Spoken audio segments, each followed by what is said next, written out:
ఓం శ్రీకృష్ణ పరమాత్మనే నమః. శ్రీమద్భగవద్గీత అతః ద్వితీయోధ్యాయః సాంఖ్యయోగః. 9వ శ్లోకం.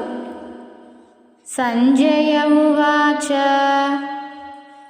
ఏవముక్త్వా హృషీకేశం గుడాకేశః పరంతప నయోస్య ఇతి గోవింద ముక్త్వా తూష్ణీం బభూవః.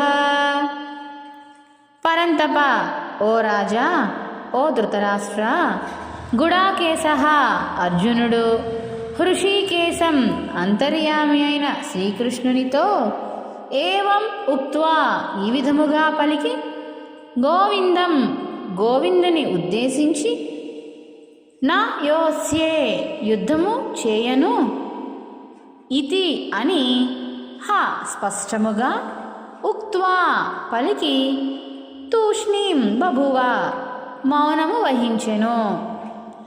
సంజయులు వారు ధృతరాష్ట్ర మహారాజులతో ఇలా చెబుతున్నారట.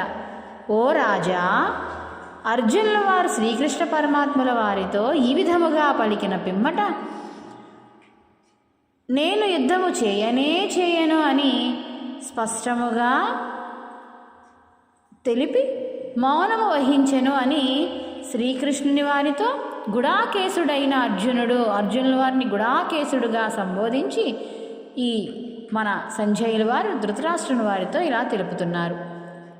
జై శ్రీకృష్ణ పరమాత్మునికి జై. జై భగవద్గీతకు జై. కృష్ణార్పణం.